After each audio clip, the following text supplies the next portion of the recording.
Boa noite. Este deveria ser o debate entre os candidatos à presidência da República escolhidos para disputar o segundo turno. O candidato Lula do PT foi convidado, mas não quis participar, alegando incompatibilidade com a agenda de campanha. Por esse motivo, você, telespectador, eleitor, irá acompanhar pelos próximos 60 minutos a entrevista que nós faremos com o presidente e candidato à reeleição, Jair Bolsonaro, do PL, conforme a norma aprovada pelas assessorias das campanhas. O pool de veículos de comunicação formado por SBT, CNN Brasil, Terra, Rádio Nova Brasil, Estadão, Eldorado e Veja, agradece a presença do candidato Jair Bolsonaro. As perguntas desta entrevista serão feitas por mim e pelos jornalistas dos veículos que compõem o nosso pool. A entrevista será dividida em 3 blocos. Nos 2 primeiros, o candidato responderá 5 perguntas em cada bloco. No último bloco, serão 4 perguntas e mais as considerações finais. Cada pergunta terá, no máximo, 30 segundos, a resposta 2 minutos e 45 segundos, o mesmo tempo das considerações finais. Bom, vamos então iniciar a entrevista. Boa noite, candidato. Eu gostaria de saber se o senhor tem um projeto estratégico para a economia brasileira, a partir do caso do senhor ser reeleito no mês de janeiro, que aí vem. Quais são os pilares desse plano econômico? Queria saber também que empresas estatais o senhor pretende privatizar e, o senhor sendo reeleito, se o ministro Paulo Guedes continuará no comando da economia. Começando pelo final, Paulo Guedes continua, assim como todos os ministros, a não ser que queiram sair por um motivo qualquer, todos permanecerão. A economia está restrita ao Paulo Guedes, obviamente, com todo respeito a ele, nas questões mais estratégicas, a palavra final é minha. E tem sido assim, sem qualquer atrito entre nós. Ele enfrentou uma pandemia, uma guerra lá fora e uma crise ideológica muito grande. O mundo todo sofreu com inflação, aumento de preço. O Brasil não foi diferente. Com a política do fica em casa, a economia te vê depois, foi um grande teste aqui para o Brasil também. Vencemos isso, concedendo auxílio emergencial para 68 milhões de pessoas, né, os mais pobres. Criamos programas para que não tivesse desemprego no Brasil, como o Pronamp e o BEM, tivemos sucesso tocante a isso. E também outras coisas, outras medidas foram tomadas, até antes da pandemia, como a Lei da Liberdade Econômica, que facilitou, em especial os autônomos, a conseguir abrir a sua empresa. Também a política do Paulo Guedes, ele fala em reindustrialização, é diminuição de impostos. Como ele diminuiu, por decreto meu, 35% de 4 mil produtos que pagavam IPI. Tá? Não deixou de ser um sucesso essa proposta dele. Também desburocratização, desregulamentação, como, por exemplo, um grande corte nas normas regulamentadoras. Isso tudo, né, somado, nós temos o 7º país mais digitalizado do mundo. Fizemos, entre aspas, uma grande reforma administrativa, coibindo concursos públicos, exceto para os mais importantes, né, Polícia Federal e Polícia Rodoviária Federal, diminuindo então o peso da máquina e a despesa com a mesma. Ou seja, nós arrumamos agora a economia. Como o Paulo Guedes bem conversou comigo hoje, o Brasil está pronto, está arrumado para voar a partir do ano que vem, o que deveria ser feito por nós em 2020, caso não fosse a pandemia. Então, a liberdade econômica, o livre comércio, a diminuição do peso do Estado, entre outras medidas, que fazem parte do atual e futuro plano econômico do nosso governo. A próxima pergunta será do jornalista Márcio Gomes, da CNN Brasil. Boa noite, Márcio. Muito obrigado, Nascimento. Boa noite, Nascimento. Boa noite, presidente. Eu retorno ao tema do debate do primeiro turno, relação entre Poder e Supremo Tribunal Federal. De lá para cá, o senhor já falou que não vai apoiar um aumento no número de ministros do STF. Hoje, o seu vice, general Hamilton Mourão, recém-eleito senador pelo Rio Grande do Sul, disse à CNN e ao Estadão que o ministro Alexandre de Moraes, do Supremo, presidente do TSE, ultrapassou o limite e, por isso, ele, Mourão, vai discutir o assunto impeachment no Senado. Daí a pergunta, o senhor pretende, se reeleito, apoiar algum movimento de impeachment de ministros do STF no Senado? Eu já entrei no passado com pedido de impeachment contra o senhor Alexandre de Moraes. Não prosperou por decisão do presidente do Senado. O perfil do atual Senado foi mais para centro-direita, mais independência, vamos assim dizer. Eu não pretendo entrar com nenhum pedido de impeachment contra o senhor Alexandre de Moraes. Até qualquer um do povo pode fazê-lo. Isso compete, então, qualquer processo de cassação, impeachment, né, compete exclusivamente ao Senado Federal. Da minha parte, não pretendo aumentar o número de ministros, e tem uma proposta na Câmara de 2013 da senhora Luísa Erundina, onde 40 deputados do PT assinaram essa proposta. O que a gente vê acontecer no Brasil, que é um crescente de críticas ao Supremo, né? Eu parei no tocante a isso, mas há algum tempo eu já vinha falando muito a palavra liberdade, e nós devíamos nos preocupar com isso. Fiquei isolado por muito tempo falando essa palavra aí como num deserto. Hoje nós estamos vendo que isso tornou-se quase que veio para uma ordem do dia. Agora, deixo claro, a decisão do TSE veio de um pedido por parte do Partido dos Trabalhadores. Então, a decisão do TSE, errada ou não, foi provocada pelo Partido dos Trabalhadores. Então, o PT não tem qualquer zelo, qualquer compromisso com liberdade. Haja visto que ele sempre fala no tocante a controle da mídia.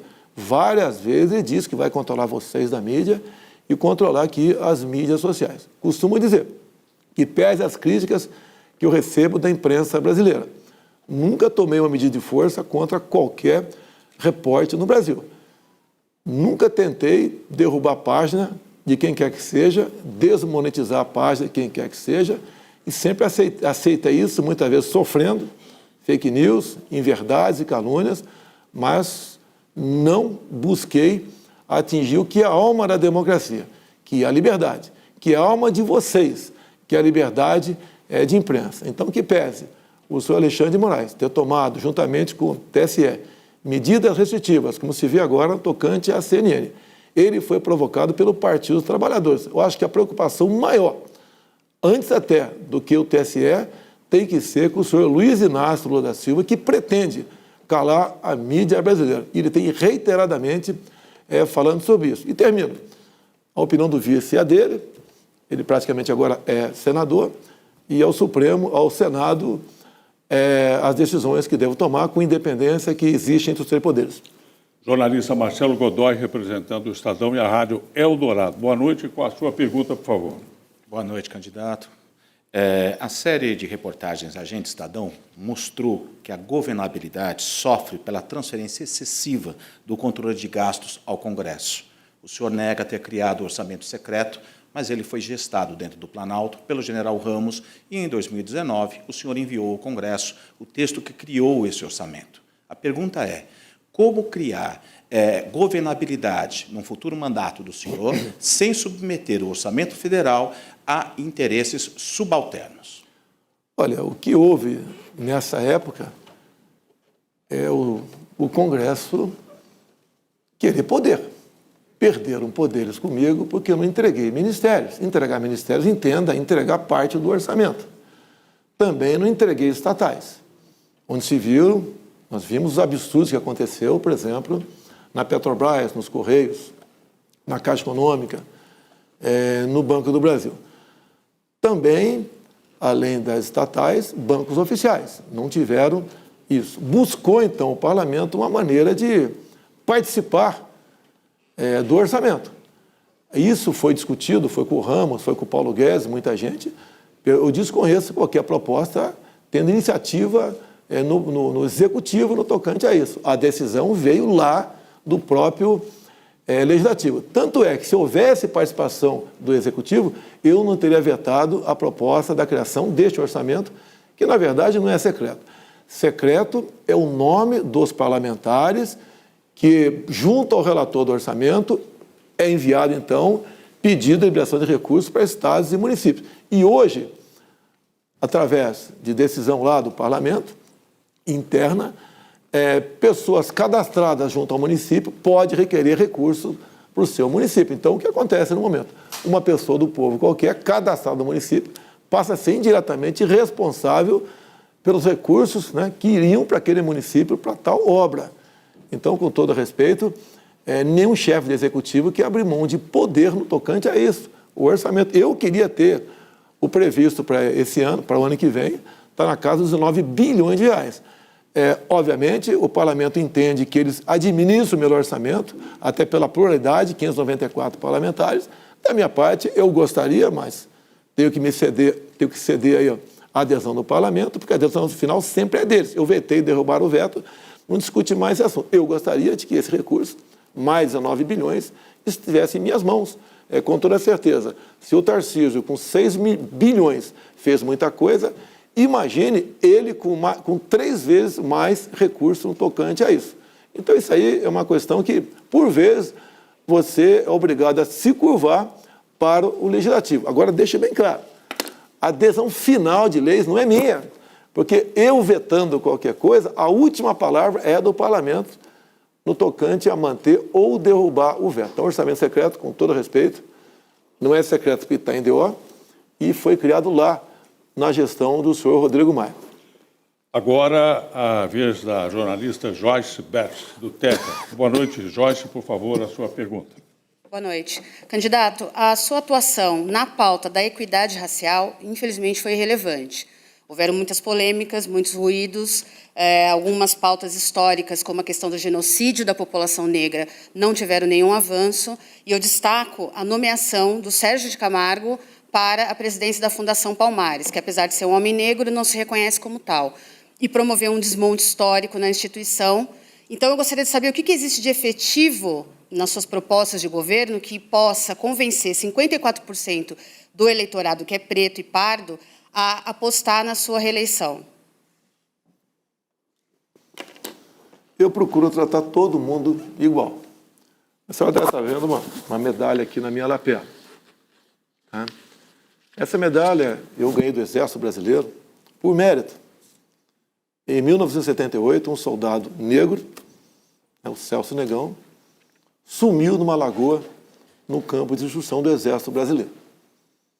E eu me atirei na água, e a segunda vez que mergulhei, tirei o Celso Negão de dentro d'água. Se eu fosse racista, por exemplo, ou não se preocupasse com os negros, eu teria deixado morrer afogado, porque, afinal de contas, eu botei a minha vida em risco. E essa medalha, acredito, cada 3 anos, um militar a recebe. É aquele militar que, porventura, tem arriscado a sua vida para salvar a vida de terceiros. E terceiro, no caso, era o recruta Celso, conhecido pelos colegas como Celso Negão. Se você vê, por exemplo, violência que sempre se publicava no passado, comunidade negra, LGBT, esses números diminuíram em nosso governo. Agora, por exemplo, o ano passado, nós tivemos o menor índice de mortes por 100 mil habitantes, 20, levando-se em conta os últimos 30 anos. Aí está incluído brancos, negros, LGBT, inclui todo mundo lá. Então, o nosso governo procura atender a todo mundo, se afastar daquela pauta de nós contra eles. Aquilo que o PT pregou no Brasil, brancos e negros, homossexuais, heterossexuais, nordestinos e sulistas, patrões e empregados. Nós não afastamos disso. O que a melhor política que a gente pode fazer para todos nós que somos iguais, e meu sogro é o Paulo Negão, nascido em Crateús, Ceará, é tratar todo mundo iguais da melhor maneira possível. E se faz pelo exemplo. Melhor do que botar no papel, entendo eu que é dar o exemplo no tratamento a todos de forma igualitária, é que vai fazer nós nos aproximarmos cada vez mais.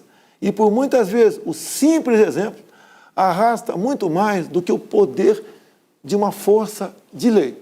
Assim, respeitosamente, esse trabalho está afeto à ministra Damares, que faz um trabalho que atende a todo mundo.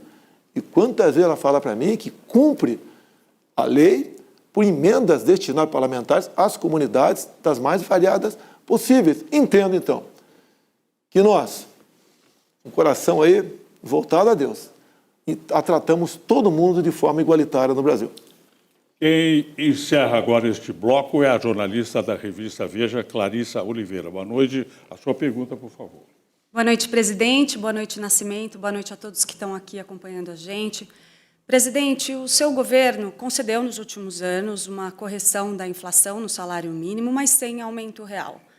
Nesta semana, veio a notícia de que a sua equipe estaria avaliando a possibilidade de mudar a Constituição com o objetivo de criar novas regras de reajuste que, possivelmente, seriam menos vantajosas para o trabalhador, mas mais econômicas para o governo.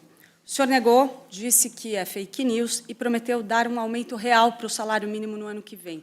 Só que isso não está no orçamento de 2023. Então, a pergunta que eu faço para o senhor é, primeiro, de que forma o senhor pretende financiar esse reajuste que o senhor está prometendo agora? E se o senhor se compromete a manter o mesmo índice de correção usado atualmente no salário mínimo?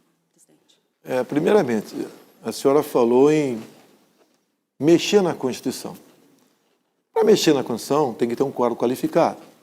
3/5 na Câmara e no Senado.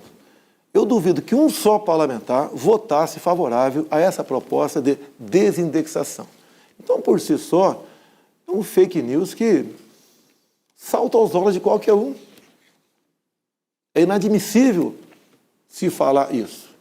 Se fala numa live do Lula com o Gianones, né, para tratar desse assunto. E nós temos concedido reajuste ao longo do meu mandato e, como a senhora bem disse, na inflação. Nós devemos botar em conta que tivemos uma pandemia, onde nós gastamos 700 bilhões em 2020, dentro da responsabilidade fiscal. Mesmo com esse gasto, que alguns falam que extrapolou o teto, não tivemos reflexo no dólar indo para cima, na bolsa indo para baixo. Né? Não se mexeu no Brasil, foi um momento difícil. Nós, por exemplo, no tocante aos servidores públicos, foi em comum acordo com todos os 27 governadores o congelamento do salário por 2 anos. Todos os governadores toparam isso, até que havia uma outra proposta que tinha vindo da Câmara dos Deputados, da mesa, concedendo, né, um corte linear de 25% no salário, pensões e aposentadoria de todo mundo, civis, militares, e eu fui uma daquelas pessoas que foi contra isso. Achamos que daríamos para suportar o gasto com a pandemia com o congelamento por 2 anos. E conseguimos isso com o apoio de todos os governadores numa videoconferência. E acredito que foi a melhor maneira possível. Se tivesse dado o corte lá atrás, não teríamos recuperado ainda os 25%. A questão do orçamento, a senhora sabe que tem um teto. Ninguém quer extrapolar o teto, chutar o teto, nada disso. Mas o Paulo Guedes é uma pessoa que sabe bem tratar a questão orçamentária, tanto é que nós somos referência e exemplo para o mundo nessa questão, mais do que voltar em V. Deflação, entre outras coisas positivas. O Paulo Guedes tem me garantido que o recurso virá da questão dos dividendos, onde seriam taxados aqueles que ganhassem mais de 400 mil por mês, que não pagam nada de imposto no momento. Então, quem, por exemplo, ganha 600 mil vai ser taxado em cima dos 200, até os 400 para todo mundo. Isso é a proposta do Paulo Guedes, que é uma pessoa que eu confio plenamente na condução da economia brasileira. Muito bom, encerramos aqui o primeiro bloco. Essa entrevista é realizada pelo maior pool de veículos de comunicação formado por SBT, CNN Brasil, Terra, Nova Brasil, Estadão Eldorado e Veja. Você pode acompanhar a entrevista também pelo celular, no YouTube do CNN, do SBT e do SBT News, na Rádio Eldorado e Rádio Nova Brasil, além dos sites de Veja, Estadão e Terra. A gente volta já.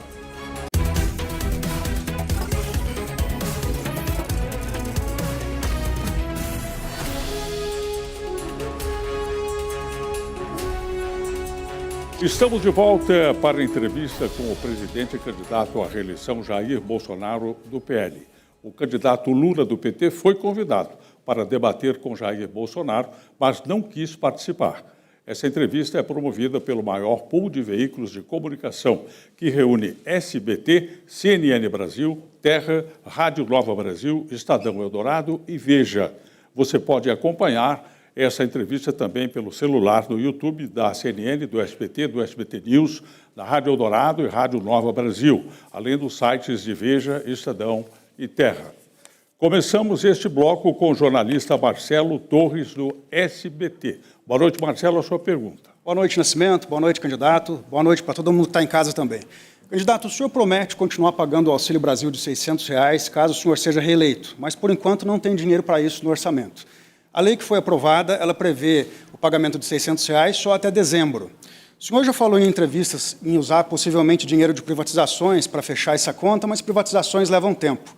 Ontem o Paulo Guedes citou taxar lucros e dividendos, o senhor acabou de falar isso aqui também, mas também a gente não tem uma clareza se isso fecha a conta. Eu queria que o senhor tentasse explicar para a gente, da maneira mais clara possível, de onde que o senhor vai tirar dinheiro para que em janeiro o Auxílio Brasil não caia de R$ 600 para R$ 400.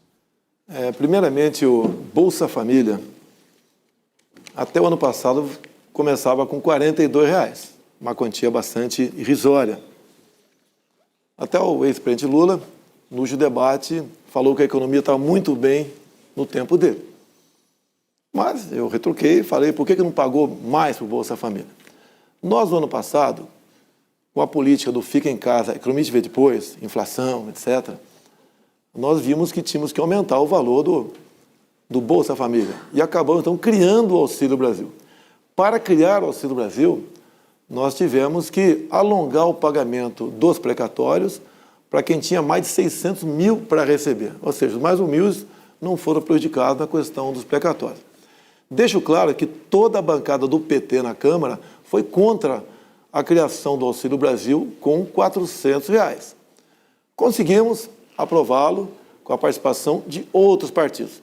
No corrente ano, notou-se que essa questão ainda poderia ser melhorada. Então, acertamos um grande projeto, uma grande proposta de emenda à Constituição e resolvemos, até o final do ano, conceder os 200 extra.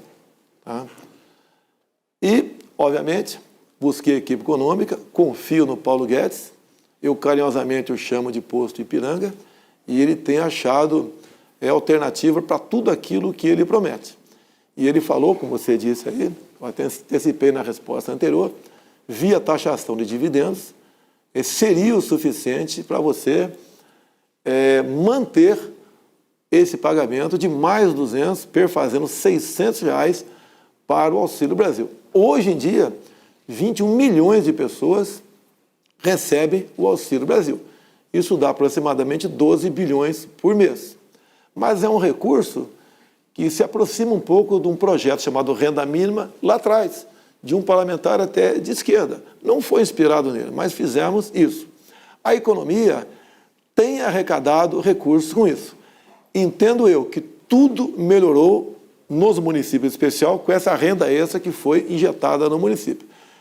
A resposta está com o Paulo Guedes, eu estou apenas repetindo a proposta dele aqui, com a taxação de lucros e dividendos de quem não paga, e para quem apenas ganha acima de R$ 400 mil, será o suficiente para suprirmos essa parte. Caso não seja possível, com toda certeza, junto com o Parlamento, a exemplo dessa PEC que aprovamos no corrente ano, faremos o mesmo para prorrogar esse benefício o ano que vem. Agora a participação será do jornalista Diego Amorim, que é da Rádio Nova Brasil. Boa noite, a sua pergunta, por favor.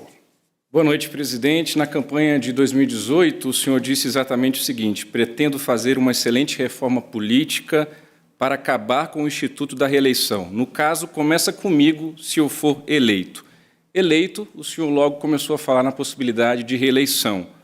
O senhor se compromete de novo a ser reeleito, enviar para o Congresso Nacional um projeto propondo o fim da reeleição e, mais do que isso, a incentivar a sua base, que não vai ser pequena, a aprovar uma proposta nesse sentido, ou o senhor mudou de entendimento em relação à reeleição? O que me fez mudar de ideia? O quadro posto para disputar uma eleição minha. Não tínhamos um nome com perfil parecido com o meu. Estaríamos entregando o Brasil para o PT, para o PDT ou para o PSB. Seria a volta da esquerda. Então, esse fez a decisão minha de não tocar nesse assunto. Obviamente, se parte do parlamento topar uma proposta como essa, a gente entende que 5 anos sem reeleição seria muito bem-vindo. Alguns falam até em diminuir o tamanho da Câmara, de 513 para 300, 350. Eu não posso tocar a mão num vespeiro quando pretendo levar avante pautas importantes para o nosso Brasil, porque teria a reação de uma parte considerável do parlamento brasileiro. Isso teria que vir quase que um consenso, até porque para aprovar qualquer coisa nesse sentido, você precisaria de quórum qualificado de 3/5 em cada casa. Para fazer nome, para aparecer politicamente, como já vi em outros países, propostas semelhante a essa, dá muita notoriedade ao chefe do executivo, mas ele passa a ter dificuldade de negociar com o parlamento e aprovar boas propostas, como temos, por exemplo, né, a reforma fiscal que está em andamento, que está no Senado. Gostaríamos de ver reduzida a maioridade penal no Brasil para crimes hediondos. Obviamente, a garotada de bem, que a grande maioria seria beneficiada com a Carteira Nacional de Habilitação. Então, tantas e tantas outras propostas poderiam ser prejudicadas com essa mudança. Se o parlamento vier em comum acordo, eu, basicamente, não tenho por que dizer não. Afinal de contas, eu pretendo, né, obviamente, caso reeleito, entregar o governo no ano que vem para alguém de um perfil semelhante ao meu. Até lá, entendo eu que a direita, que nunca existiu no Brasil, a não ser de forma isolada, e seja mais consolidada. A prova que o povo deu, que quer gente com o meu perfil continuar como chefe do executivo, foi por ocasião das últimas eleições, onde grande parte do parlamento foi para o centro-direito. E estamos acostumados à esquerda ou centro-esquerda. E o pessoal entende cada vez mais que um país é melhor administrado da forma como vem administrando. Até mesmo vocês sabendo com antecedência quem são meus principais ministros, ou quase todos os ministros. Enquanto que o outro lá à esquerda sequer tem coragem de falar quem é o seu ministro da Economia. O que faz com que muita gente fique desconfiado com as verdadeiras intenções do senhor Lula na presidência, caso ele chegue. O jornalista Bátio Gomes, da CNN Brasil, fará agora outra pergunta a Jair Bolsonaro. Por favor. Presidente, eu queria falar com o senhor sobre meio ambiente agora. O INPE tem mostrado que, durante o seu governo, ano após ano, a taxa de desmatamento na Amazônia Legal está aumentando. No último debate, o senhor até sugeriu que o desmatamento era maior durante o governo Lula, mas isso não responde ou justifica o aumento que está acontecendo na sua gestão. Pergunto, então, se reeleito, qual vai ser a sua primeira medida para tentar reduzir esse desmatamento na Amazônia Legal? Os dados têm mostrado que em outros governos foram maiores a questão do desmatamento e queimada. No governo Dilma teve uma redução, sim, concordo contigo aí, mas o nosso governo foi muito melhor que os anteriores. Medidas tem tomando. O próprio orçamento ele é engessado, né? Mas nós temos, por exemplo, feito operações com a Operação Guardiões do Bioma, onde temos combatido o crime organizado, o tráfico de animais silvestres, contrabando de produtos florestais, entre outros. Eu acho que a melhor proposta que pode ocorrer, que não conseguimos aprovar nos primeiros 2 anos, seria a regularização fundiária. O que seria isso? Todo e qualquer terreno do Brasil teria a sua localização definida por satélites. E qualquer, então, desmatamento ou foco de calor, você saberia quem está provocando aquilo. Você poderia fiscalizar isso dessa forma. Se esse desmatamento foi, por exemplo, em área permitida ou não. Se o foco de incêndio de calor foi em foco permitido ou não. E não aberto como está. Hoje em dia, nós sabemos que existe desmatamento irregular, sim, existe. Existe foco de calor, existe. Mas entendemos que nós podemos diminuir muito isso daí, você responsabilizando diretamente no CPF aquela pessoa causadora por esse dano ambiental. E hoje, deixar bem claro, 2/3 do nosso solo brasileiro, nossa terra, é preservado. Está da mesma forma como aí Pedro Álvares Cabral aqui chegou ao Brasil em 1500. Deixo claro também que 84% da Amazônia está preservada. Quem tem propriedades na região amazônica é obrigado a deixar 80% in natura, preservado. Isso tem, no meu entender, em grande parte, se mantido. Agora, com a regulação fundiária, nós botaríamos um ponto final nisso. Você pode ver, os grandes países, né, que nos criticavam o tempo todo, como a França, deixaram de criticar. A Alemanha voltou a usar energia fóssil, suja. Outros países têm feito a mesma coisa, tendo em vista a crise, né? Rússia, Ucrânia, guerra, melhor dizendo. Ou seja, sem energia ninguém vai a lugar nenhum, todo mundo sofre. E esses países agora deixaram de ter esse olhar tão crítico ao Brasil. A própria França ardeu em chamas por 2 meses, porque o São Macron, o maior crítico no tocante ao nosso meio ambiente, não tomou providência. Bem, o que eu posso dizer é isso, gostaria de falar mais, mas meu tempo está acabando ali. Vamos agora, agora é a vez do Marcelo Godoy, representando o Estadão e Rádio Eldorado. Presidente, em proporção ao PIB, o Brasil gasta com funcionalismo mais do que 90% dos países. O senhor empregou 6 mil militares no governo, apesar da promessa de não aparelhar o Estado. A pergunta é, se o senhor ainda pretende, na reforma administrativa, acabar com as promoções por tempo de serviço e com a estabilidade do funcionalismo, como constava na proposta original do governo, e como impedir que isso abra espaço para mais clientelismo em vez de enxugar a máquina pública. Quando você fala 6 mil militares, são cargos em comissão. O próprio GSI tem uns 700 pessoas lá, e são militares, não pode ser de outra maneira. Eu tive 6 ou 7 ministros militares. O próprio Braga Neto ficou 45 anos no Exército. O Almirante Bento também, tá? o Ramos também. Foram pessoas que estavam alinhadas a mim. Tá? Se é outro candidato, ele botaria gente alinhada a eles. Tanto é que o outro governo mergulhou em corrupção. O nosso foi exatamente diferente. O militar não é melhor ou pior do que ninguém, é um cidadão. Coloquei lá em confiança.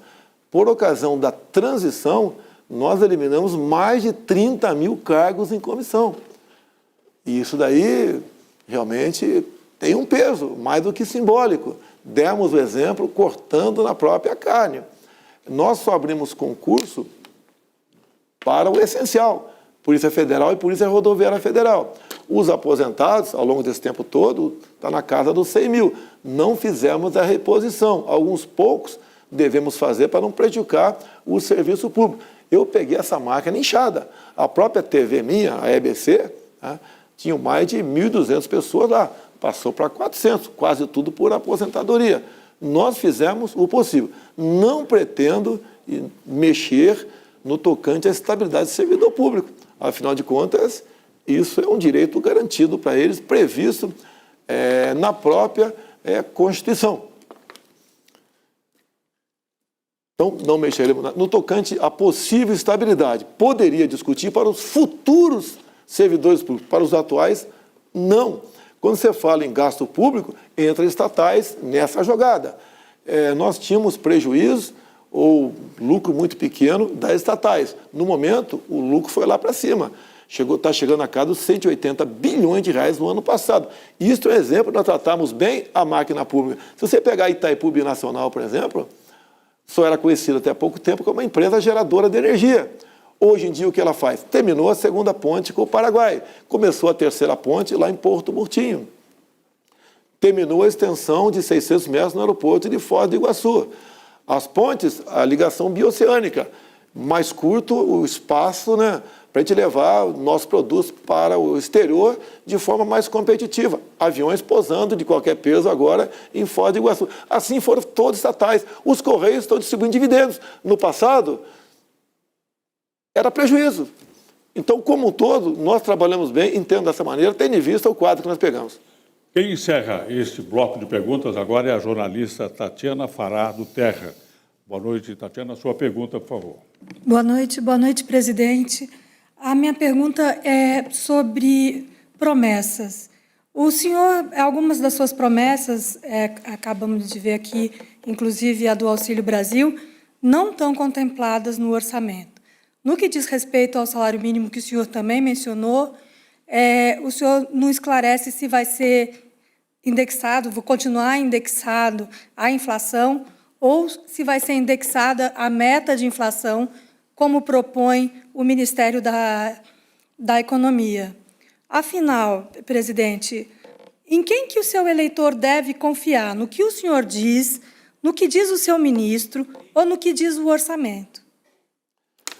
Bem, o orçamento, quem faz o orçamento, na verdade, é o legislativo. O orçamento não é um decreto presidencial. Então, quando há críticas, né, que vai cortar a merenda, só vai ter ovo na merenda do ano que vem, vai cortar a farmácia popular, o orçamento não está feito.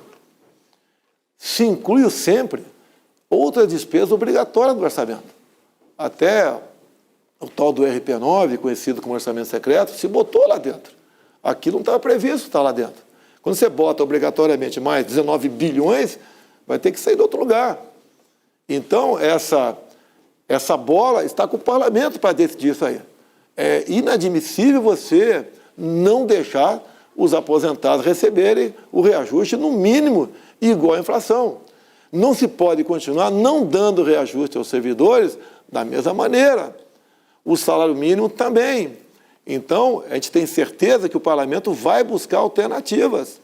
E nós sabemos que o parlamento não responde nada no tocante à lei de responsabilidade fiscal. Eu respondo por lá de cá. Eu não posso sancionar ou vetar o que vem na minha cabeça. Então, tenho certeza que o parlamento, assim como não nos faltou ao longo desses 3 anos, 10 meses, não faltará no futuro. E mais ainda, tenho conversado com o Arthur Lira muitas questões e imediatamente após as eleições, nós colocaremos em prática, buscando alternativas junto ao parlamento. O parlamento conseguiu, por exemplo, os R$600 de auxílio emergencial em 2020. E as mulheres, né, mães, chefes de família, conseguiram exatamente o dobro. De onde veio esse recurso? Ainda vivemos numa situação emergencial. E, se preciso for, continuarmos fazendo propostas, como essa PEC, que mexeu com os combustíveis. Quem não gostou da queda dos combustíveis no Brasil? A gasolina R$ 5,00, etanol R$ 3,50. E deixo claro, por ocasião da votação da diminuição dos impostos que baixaram a gasolina, o etanol e a energia no Senado, todos os senadores do PT votaram contra. Eles sempre torceram por pior para conseguir voto e para mostrar para o povo mais pobre, mais humilde, que eles são os que vão resolver esse assunto. A mesma coisa é a aposentadoria rural. Se voltarmos a ter uma administração irresponsável no Brasil, os aposentados rurais do Brasil perderão suas aposentadorias, assim como estavam na iminência de perder o pessoal da Petrobras, da Caixa Econômica e dos Correios. Temos como, junto ao parlamento, buscar solução para tudo. Nada é definitivo, a não ser a morte. Paulo Guedes e parlamento, comigo, a gente vai resolver esse problema. Encerramos aqui o segundo bloco. Esta entrevista é realizada pelo maior pool de veículos de comunicação, formado por SBT, CNN Brasil, Terra, Nova Brasil, Estadão Eldorado e Veja.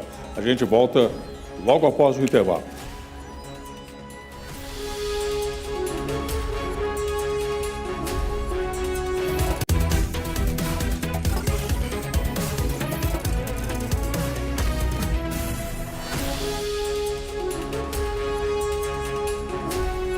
Estamos de volta para a entrevista com o presidente e candidato à reeleição Jair Bolsonaro, do PL. O candidato Lula, do PT, foi convidado para debater aqui com Jair Bolsonaro, mas decidiu não participar. Essa entrevista é promovida pelo maior pool de veículos de comunicação, que reúne SBT, CNN Brasil, Terra, Rádio Nova Brasil, Estadão Eldorado e Veja. Você pode acompanhar essa entrevista também pelo celular no YouTube, da CNN, do SBT News, da Rádio Eldorado e Rádio Nova Brasil, além dos sites de Veja, Estadão e Terra. Neste bloco, mais 4 perguntas feitas pelos jornalistas do pool. Ao final, o candidato terá 2 minutos e 45 segundos para fazer as considerações finais. Nós começamos com a jornalista da Veja, Clarissa Oliveira. Obrigada, Nascimento. Presidente, as fake news dominaram completamente o debate eleitoral agora, nessa reta final desse segundo turno.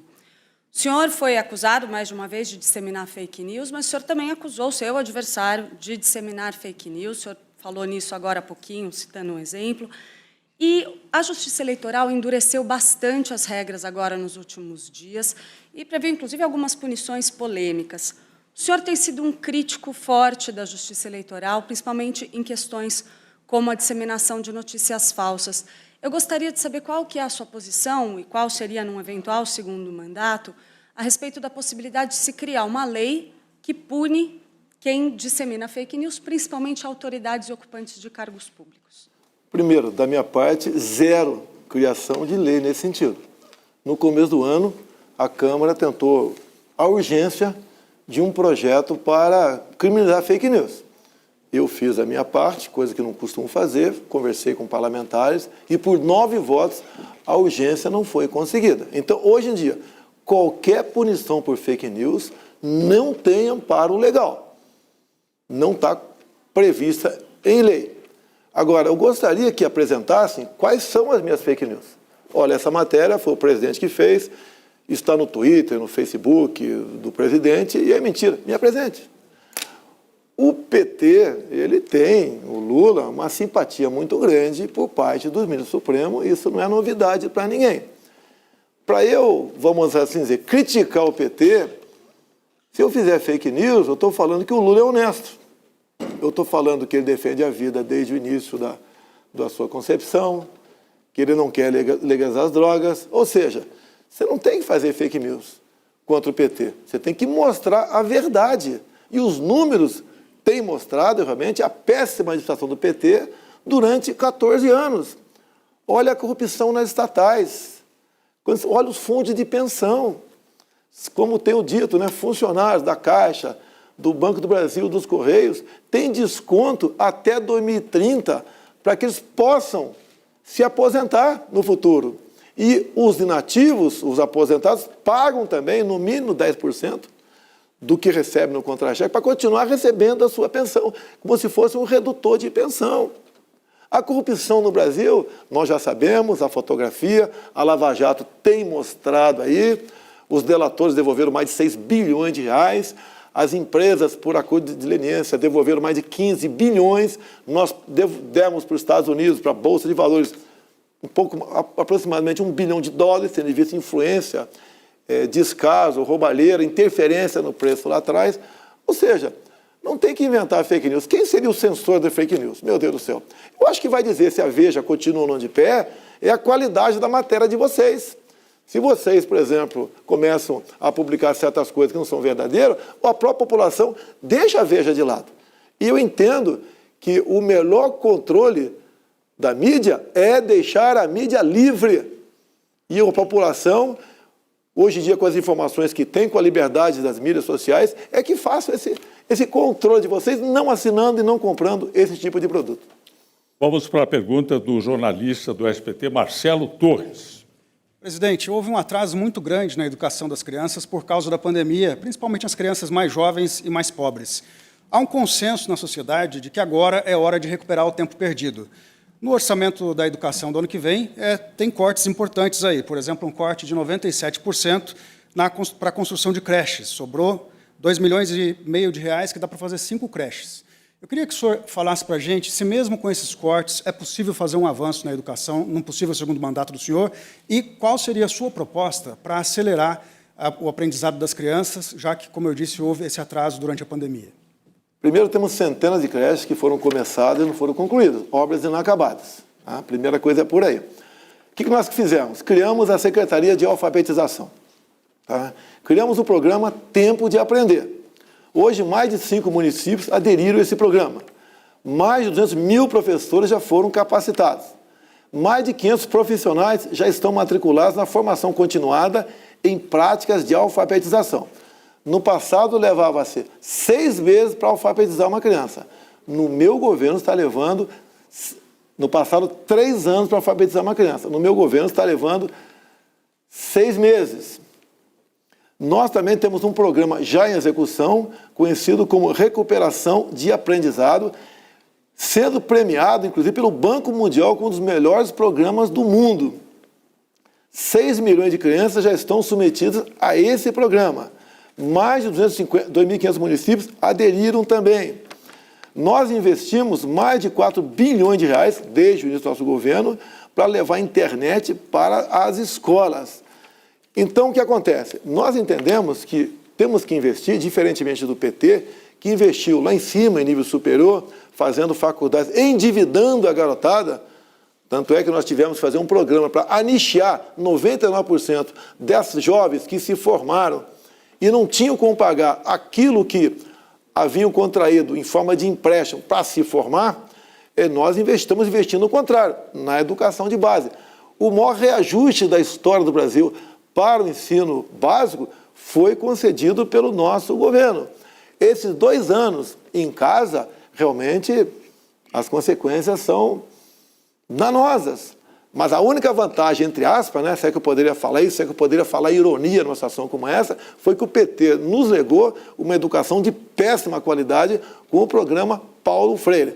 Ou seja, nós estamos alfabetizando as crianças, dando atenção especial à educação básica, remunerando melhor os professores e, por aí, criando uma boa base, esperar, daqui a muitos anos, e não poucos anos, colher algo que nós queremos dos cursos superiores, que é formar um bom profissional, um bom patrão, um bom empregado, um bom trabalhador liberal. É isso que nós queremos. Essa é a função da educação, não é criar militantes e universidades. Então, a proposta é investir, como temos investido, na educação básica. Quem pergunta agora é o jornalista da Rádio Nova Brasil, Diego Amorim. Presidente, na campanha de 2018, o senhor se queixou do tamanho do Estado e disse que teria um ministério com, no máximo, 15 ministros. O senhor está chegando ao fim do mandato com 23 ministérios, são 8 a mais do que o senhor previu, e o senhor ainda está falando na recriação de pelo menos 3, incluindo o Ministério da Pesca. Recentemente, o senhor admitiu que cedeu aos partidos na negociação do 2º escalão. Em um eventual novo mandato, o senhor sabe, vai ter muito mais gente querendo espaço. Se reeleito, presidente, quantos ministérios o senhor vai ter?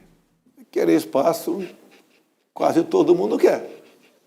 É que eu sou uma pessoa bastante discreta e não revelo o que acontece, né? Em momentos difíceis, eu naquela sala da presidência. As maiores pressões foram em 2019. Vencemos. Não faltava gente importante dizendo nada vai ser aprovado se você, por exemplo, não dividir o MDR e recriar os ministérios da cidade. Alguns cargos cedemos sim, não vou negar para você. Por vezes não tínhamos nós como indicar pessoas, e não quer dizer que toda indicação de deputado e senador é uma péssima indicação.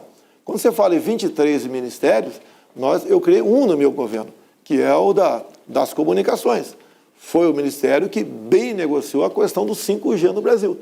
Hoje nós temos 5G em quase todas as capitais e brevemente teremos no Brasil todo, entre outras ações desse Ministério das Comunicações extremamente importante.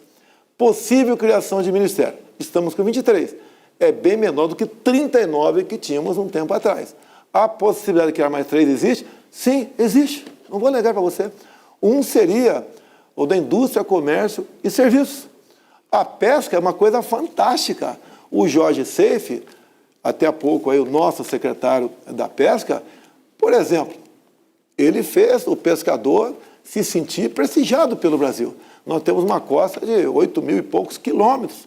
Nós temos rios em qualquer lugar do Brasil. Ele tem negociado com o parlamento paraguaio a piscicultura no Lago de Itaipu, que pode nos levar à possibilidade de produzirmos, né, mais 40% de pescado no Brasil. Imagine o volume para isso tudo. Um status de ministério para ele seria muito bem-vindo. Não é prestigiar o Jorge Seife, é prestigiar o Brasil com essa secretaria.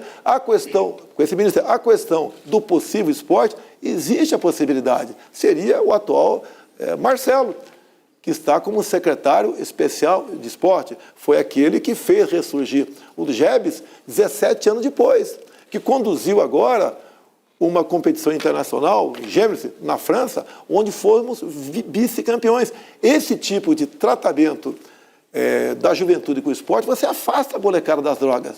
Você bota a molecada para vibrar com a medalha. A molecada se prepara, se cuida, não se preocupa mais em entrar no mundo das drogas. Então, isso tudo é muito produtivo no Brasil. E o Ministério daria mais força para que nós pudéssemos implementar essas outras políticas. Bom, para encerrar, cabe a mim fazer a última pergunta. Eu vou tomar a liberdade de fazer 2 perguntas. Uma política e uma institucional. A política é a seguinte: como se deu a reaproximação do senhor com o ex-juiz Sérgio Moro? Por iniciativa dele ou sua? Moro será ministro do seu governo? A pergunta institucional: o senhor é um crítico feroz da urna eletrônica brasileira, apesar de todos os testes que já foram feitos. No caso, na hipótese de uma derrota sua, o senhor aceitará, acatará o resultado das urnas? Olha, os militares foram convidados a integrar a Comissão de Transparência Eleitoral. Nós temos um comando de defesa cibernética. O pessoal trabalha, vem trabalhando antes, agora, e vai trabalhar por ocasião do segundo turno também. Se nada for encontrado, você não tem por que duvidar dos resultados da urna. Agora, você vê muito bem, nas ruas, como eu sou tratado e como o outro candidato é tratado. O outro, até quando está em hotéis, sequer vai almoçar em restaurante do hotel, porque não tem clima para tal. Tá? Então, uma diferença enorme. Hoje, todos dizem que a minha aceitação é muito maior do que o outro lado. Mas vamos deixar as urnas, vamos deixar essa questão com a Comissão de Transparência Eleitoral. Sérgio Moro, não existe qualquer convite da minha parte, e nem ele em querer voltar a ser ministro de qualquer lugar aqui. A Justiça está sendo muito bem conduzida pelo um delegado da Polícia Federal, que é o Anderson Torres. Nós resolvemos nos aproximar.